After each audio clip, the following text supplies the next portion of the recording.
St. Lucie Public Schools, with the assistance of the Roundtable of St. Lucie County, is a Kids at Hope district where we believe that all children are capable of success, no exceptions.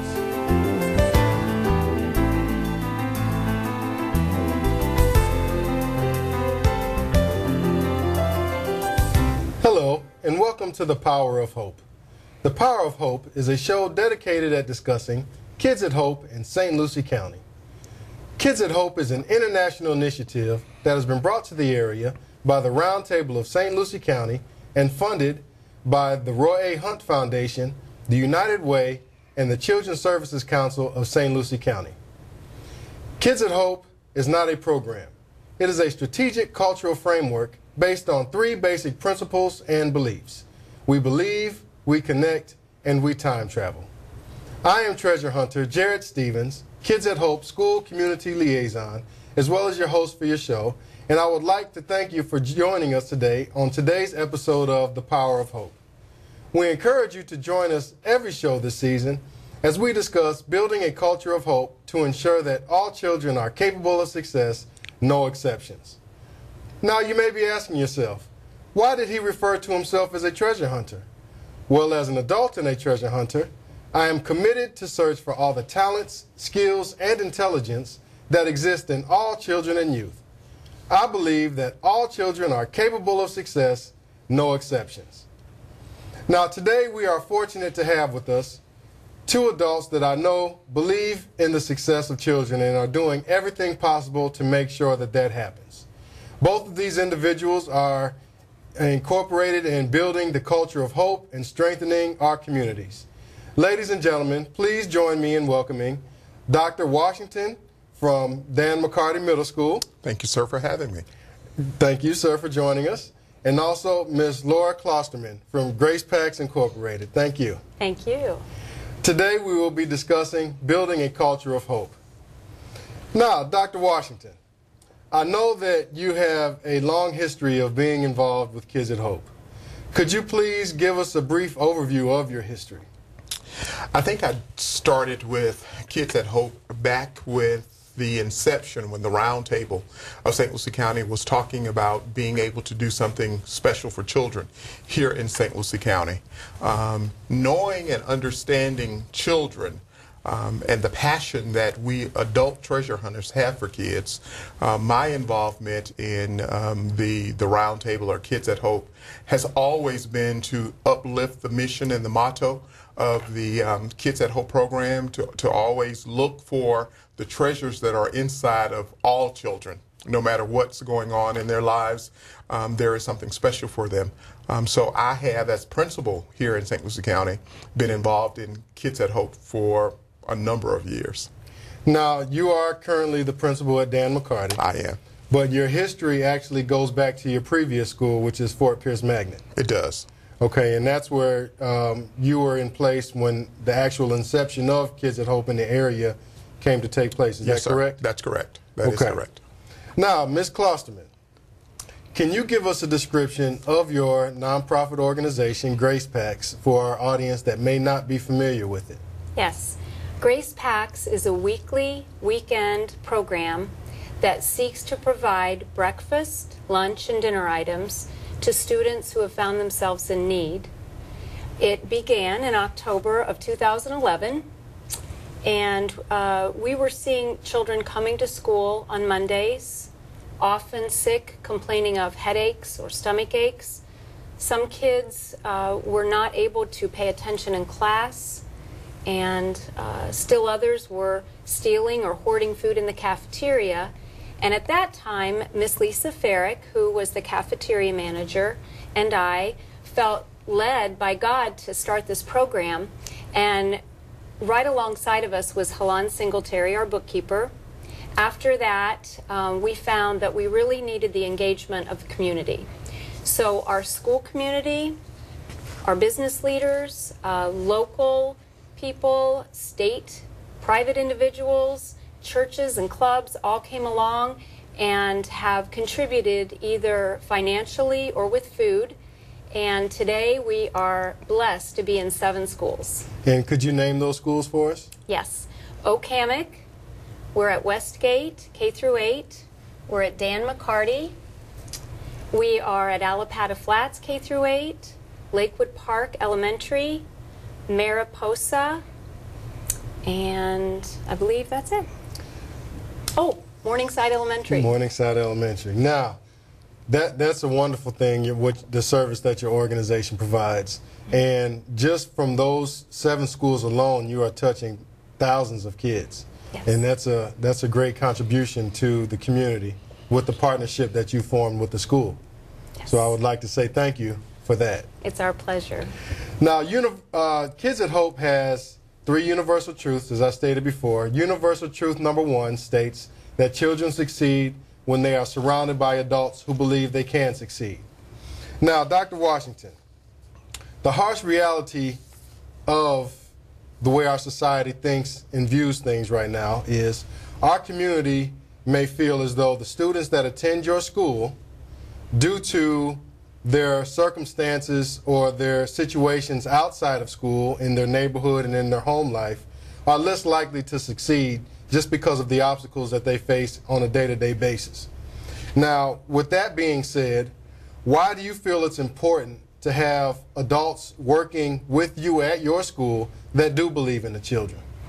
It's important for the adults that work with kids to show them to time travel. Let me use that terminology, to time travel with children, to show them what an ultimate goal might end up being. For instance, we are working, planning for next year. And because the children that attend Dan McCarty live in a certain environment and are around certain kinds of things, does not mean that I cannot bring them the best of educational practices. So we're putting in place for next year a program that's called AVIT, which gives children an opportunity at Dan McCarty to have high academic classrooms, to be held at a higher esteem, to have higher expectations, particularly in math and science. We are looking at taking our children, getting them involved in STEAM, a takeoff of STEM, so that they could be future doctors and that they could be scientists, that they could really be anything that they want to be. It is important to have people around them to help children dream of what the next step in life for them will be. And in order to help a child dream, you have to actually believe in that child. Yes, sir. And help them to understand that whatever their dream is, they can believe in that dream and Yes, sir. achieve that dream if they take the necessary steps. Yes, sir. With the proper guidance. Yes, sir. Okay, now, Ms. Klosterman, as we stated, on this show we discuss building a culture of hope. But in order to properly build a culture of hope, you have to have a good relationship between the schools and the community. Yes. And that is exactly the bridge that you are building.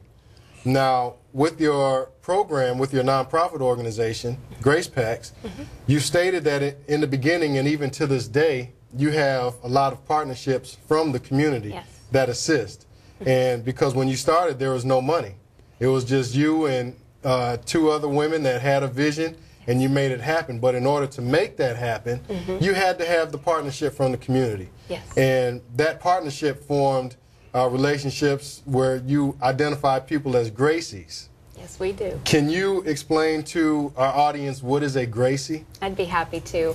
A Gracie is anyone who has a passion to feed hungry kids, and it's a person who can use their talents, skills, and intelligence to get the job done. And after we've started Grace Packs and as we continue to grow, I'm seeing that we're being given a gift, and this is it, that each person has been given unique abilities. And when that person says, you know what, I have a skill in organizing. I think I'm going to organize a group of people to maybe have a packing party.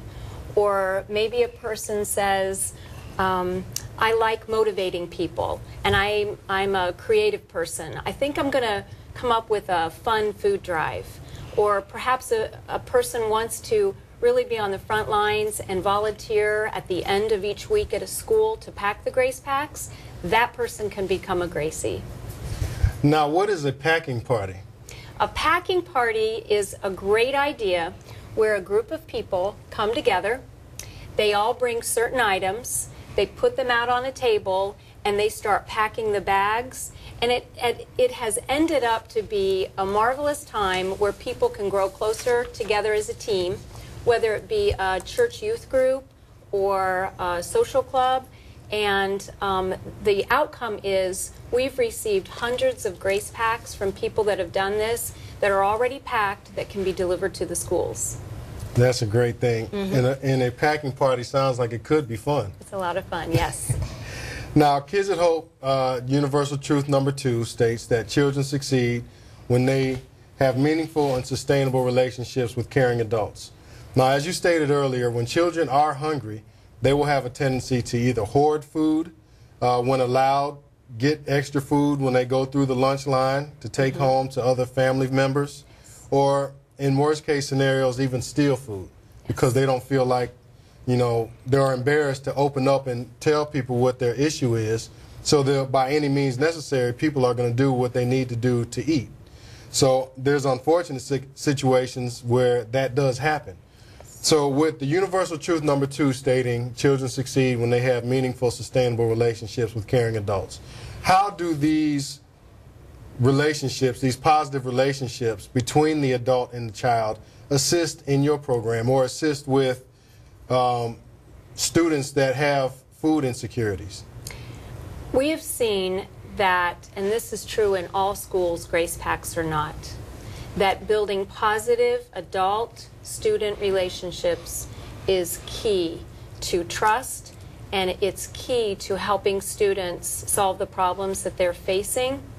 If a teacher or a staff member sees a child stealing or hoarding food, they may look at that behavior and make a judgment call about that student.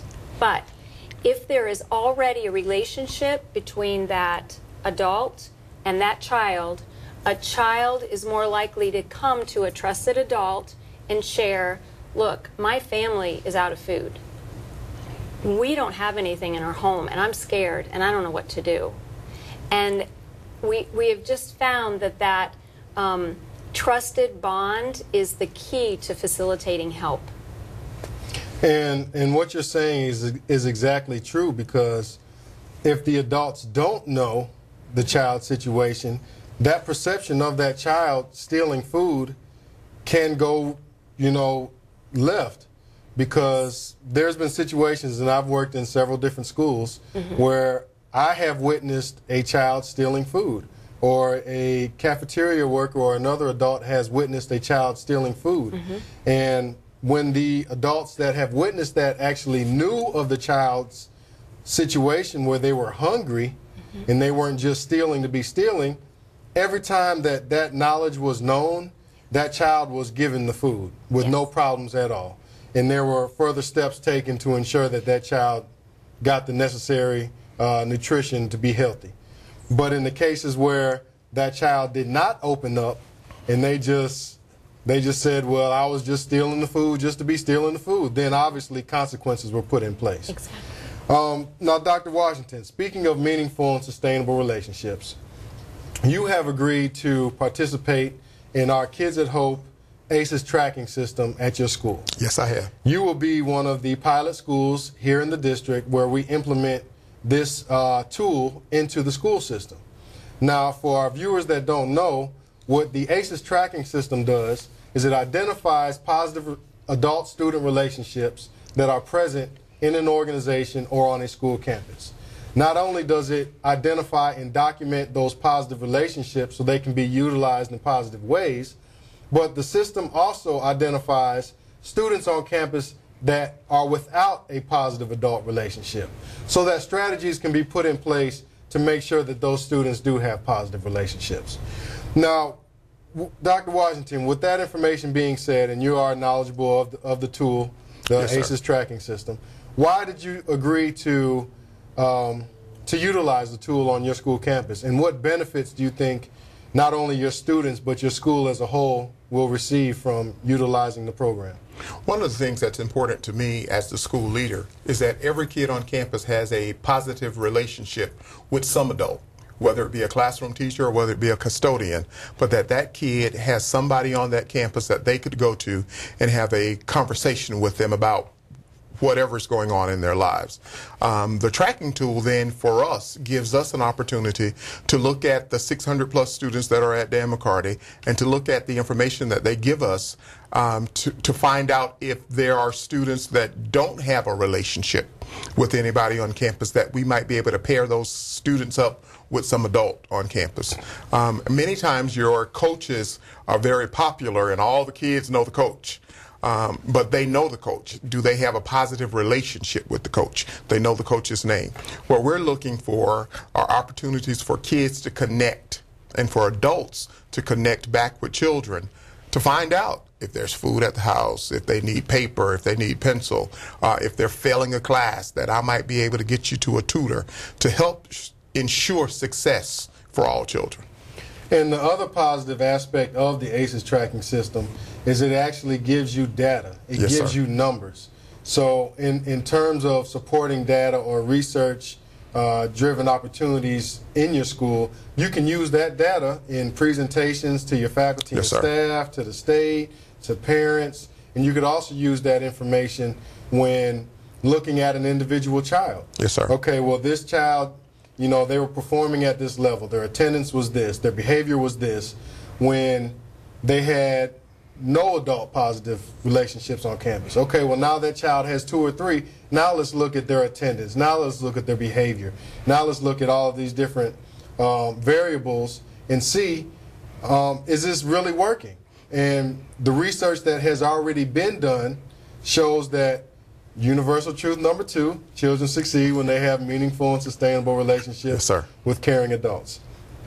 Now, not only did I have you 2 wonderful individuals on the show because of your contributions in the schools and in the community, but you 2 have now formed a partnership. Yes, sir. As you stated earlier, Dan McCarty is your newest school? Yes. How did this relationship form? Well, I received a call from Lisa Ferrick, one of our co-founders, and she said that you found her when she was visiting your school as a field manager and asked her about the program because you have a heart for these hungry kids. And so that initial contact resulted in a meeting with 2 more Gracies at your school, Miss Montenegro, the vice principal, and Danielle Morningstar, an ESE teacher. Correct. And now we have started a team there, and we're continuing to build on that, and you are our 7th school, so we're very excited about that. Dan McCarty just started April 11th. We're headed for, you know, I think it's our 6th or 7th week. Yes. And you've grown considerably. You are now standing at, I believe it's 56 students. 56. And we're very excited that, you know, we can be there. And that's a beautiful thing. It is. So now, Dr. Washington, what does it mean to your school culture to have Grace Packs providing that service?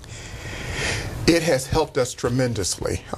When we send kids home on Friday, we worry about them until Monday morning. And to see kids go home hungry, not knowing where their next meal will come from, we worry about the academic piece. We worry about them health-wise.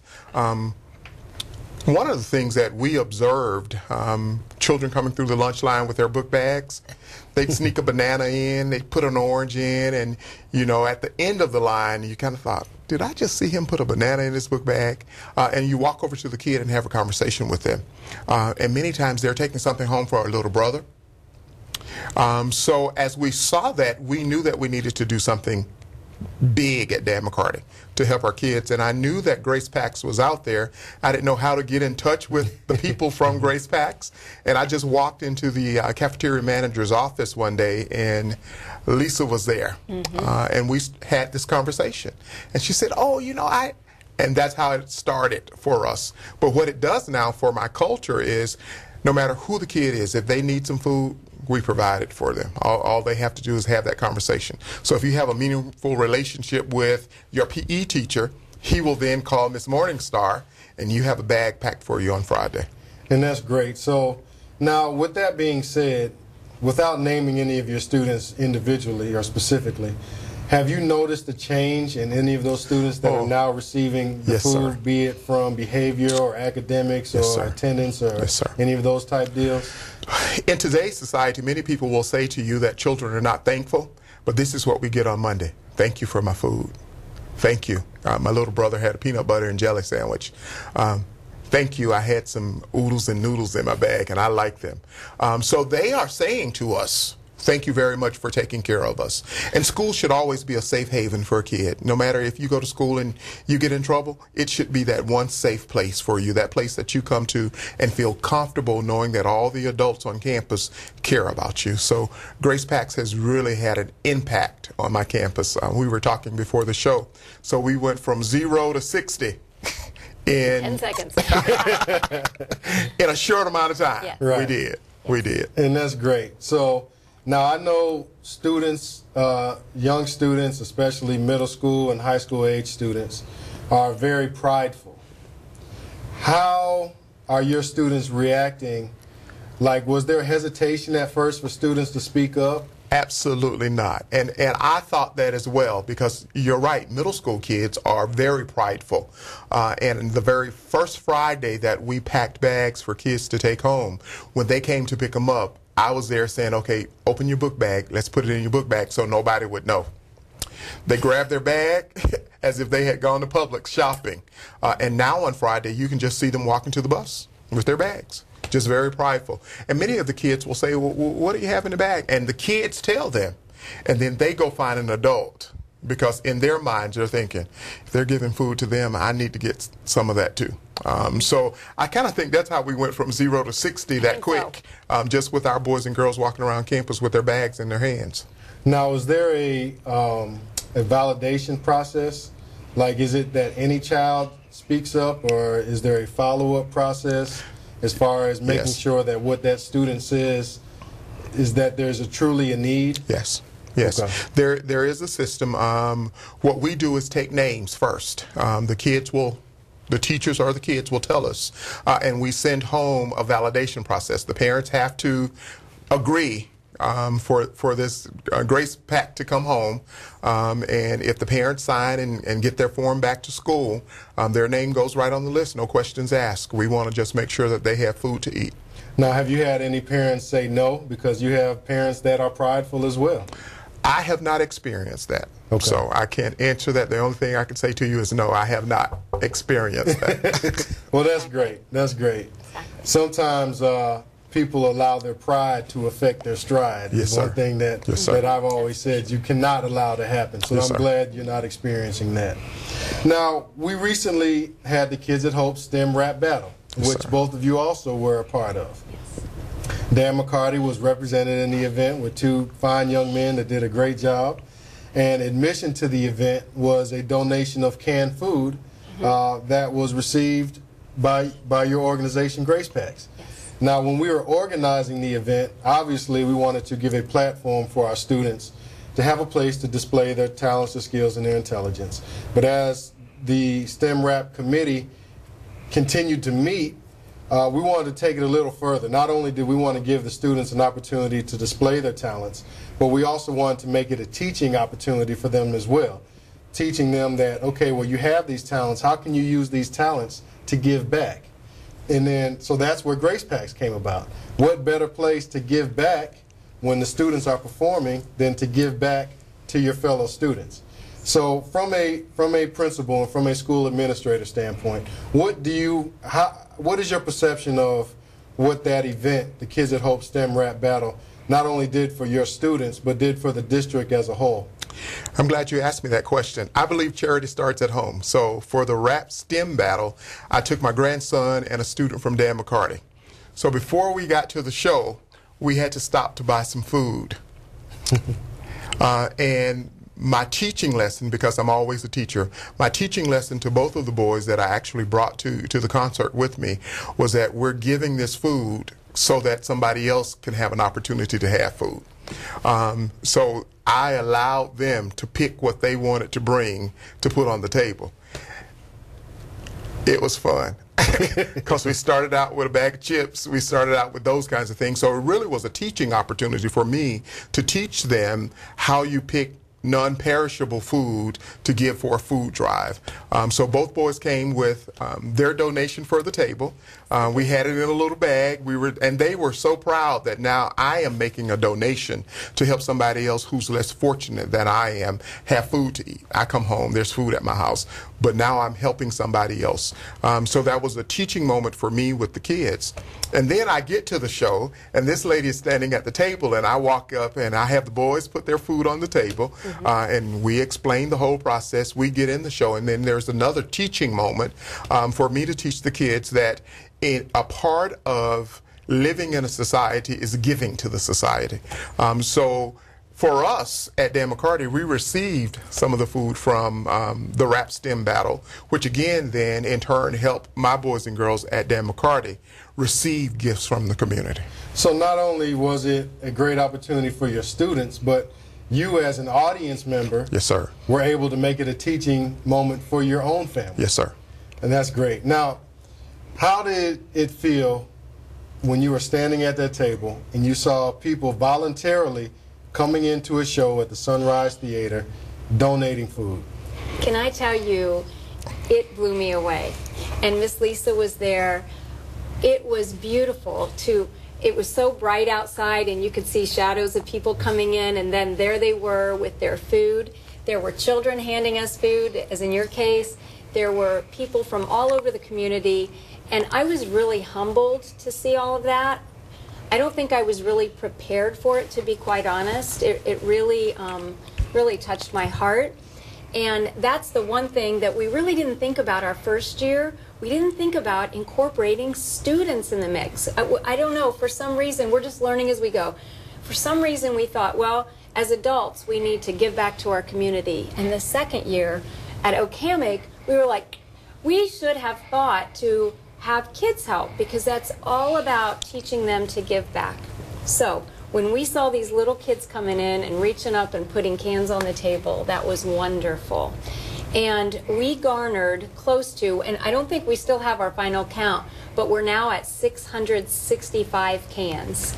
And that, with our 7 schools, oh my goodness, what a blessing at the end of the school Now, with year. those cans, you can make approximately how many packs? We think, with those cans alone, approximately. if we average putting those cans in along with the breakfast items and the snacks and the juice, we think we're now at about 250 packs, which interestingly enough, we have currently, I believe it's 253 Grace Pack students. So with the increased number in the last 2 days, we can now say that we can reach every child that we have, which is like wonderful. That's great. Now, we are running out of time, but I do want to give you an opportunity to state your the website where people can get additional information. So if you can look at your camera and let them know the website. Well, if you want to be a part of our kids' story, our website is gracepacks.weebly.com, and that would be beautiful if you choose to do so. Dr. Washington, Ms. Klosterman, thank you very much for joining me on today's episode of The Power of Hope. Ladies and gentlemen, thank you for joining us on today's episode. And remember, hope keeps motivation alive longer than anything else. I am treasure hunter Jared Stevens. Have a great day.